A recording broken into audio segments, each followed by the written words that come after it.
The Union Aerospace Corporation is the largest corporate entity in existence.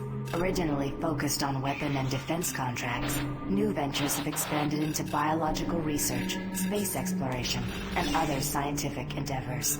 With unlimited funds and the ability to engage in research outside of moral and legal obligations, the UAC controls the most advanced technology ever conceived.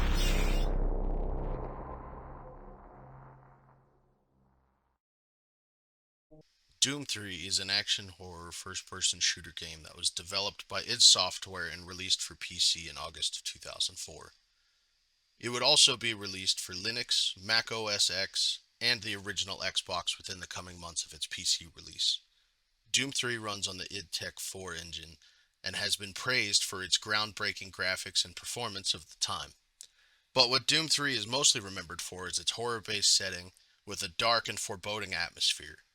Doom 3 is not a direct sequel to the previous titles, but there are some returning weapons and enemies, all of which have been reimagined to fit the new setting, along with a few new additions. So the real question is Doom 3 worth playing? Well, let's find out.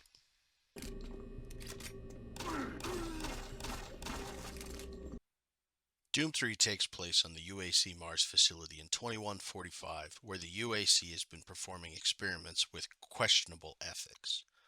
Due to numerous complaints from the UAC staff on Mars and accidents that have occurred on site, the board of the UAC has been prompted to send Counselor Swan and his bodyguard to conduct a full investigation of the UAC Mars facility.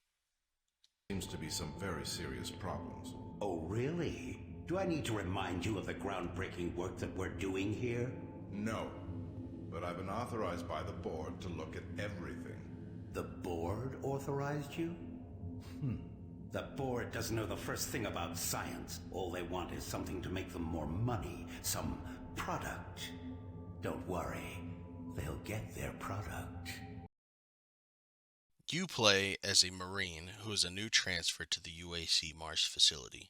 After a short introduction walkthrough, the player is given their first objective by Sergeant Kelly to find a missing scientist who was last seen in the old communication facility. Upon the Marine entering the communications room, the scientist tries to reason with him to allow him to send out a transmission to warn Earth of the experiments Dr. Petruger has been performing. But before the transmission can be sent, a hell wave engulfs the UAC facility, turning many of the occupants into zombies, and the player quickly encounters the forces of hell. All units, this is Sergeant Kelly. We're under attack by an unknown enemy force. Fall back to Marine HQ to regroup.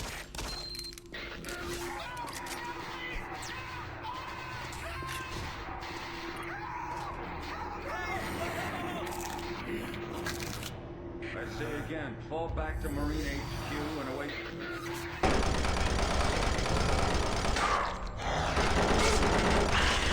Doom 3's story can be best summed up by, "There's demons here. Kill them."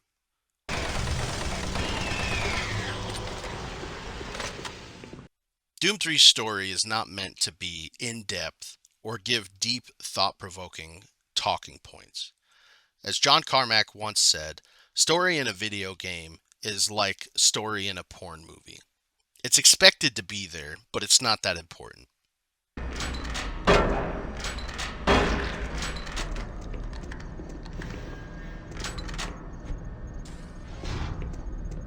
There aren't really any crazy twists or deep character development that takes place in the game. It's not that there is no story in Doom 3, it's just that it is there to facilitate the gameplay and give you a reason to be shooting things.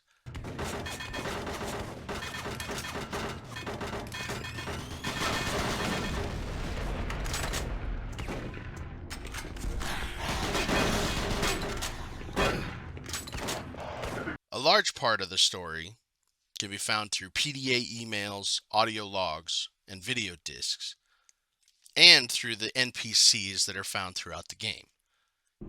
This is the audio log of Plant Manager Henry Nelson, dated October 24th, 2145. I don't know how I should report this, so I'll just talk about what I know and what I need. But if the player chooses to skip all of the PDAs and extras, the game and story will still progress. The majority of Doom 3's levels take place in separate sections of the UAC facility on Mars, with a few levels being dedicated to going to Hell, to take the fight directly to the demons. Each chapter of the UAC facility has some good level designs that are memorable either through introducing new enemies or how the level design plays out.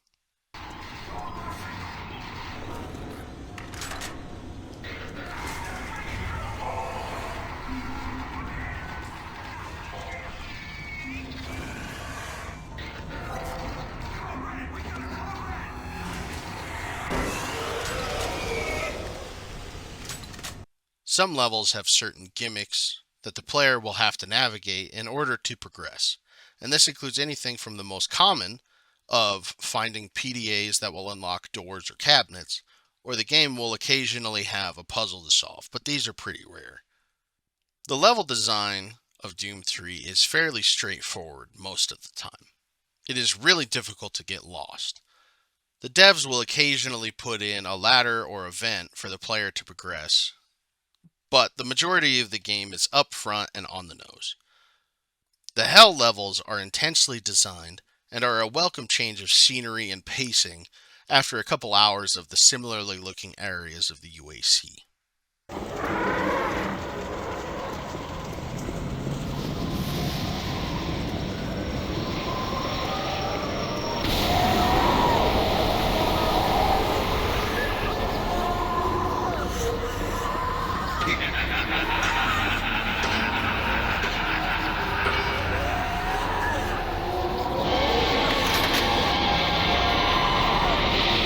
The Hell levels are short, but they are also some of the most memorable because of the design choice the developers took with these levels and the stark contrast they have with the UAC.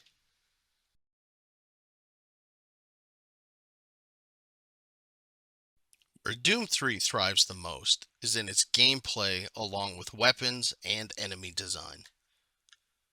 Many of the enemies and weapons have been reimagined from Doom and Doom 2, including many well-known enemies such as the Imp,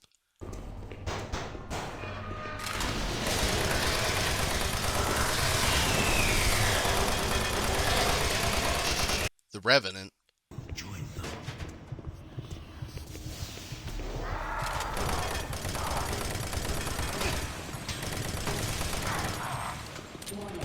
Reactor core offline.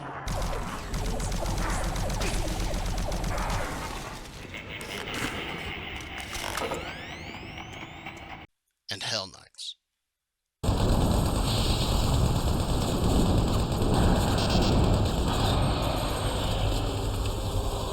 Along with iconic weapons such as the plasma rifle,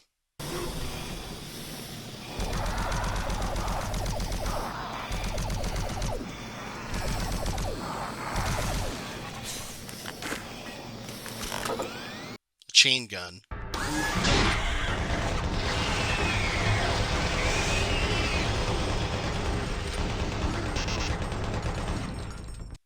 and the legendary BFG.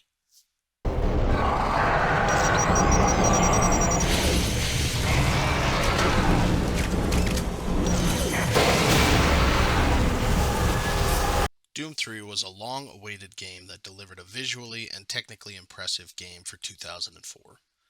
The enemy design is straightforward and basic, but that doesn't make for a bad gaming experience.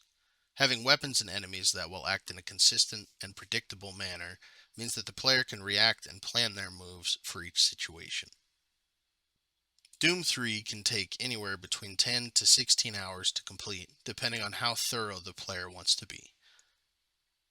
This game is easy to get running on modern hardware, especially with all of the tutorials and support to help guide player to get it running.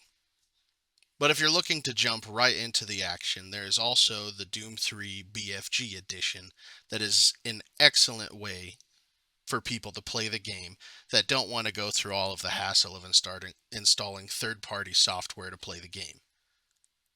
So, is Doom 3 worth playing? Absolutely.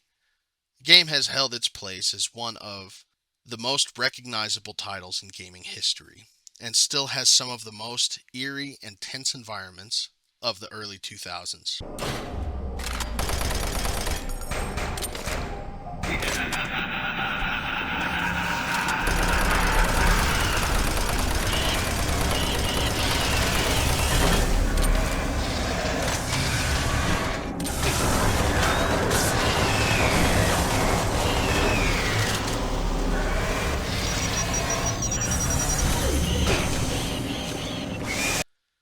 The gunplay and enemy design is straightforward and understandable, and the enemy encounters paired with the level design can make for some very intense encounters.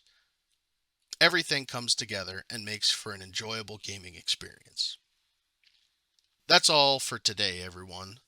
Leave a like and follow if you enjoyed the video, and let me know your thoughts about Doom 3 in the comments below. Thanks again, and I will see you in the next video.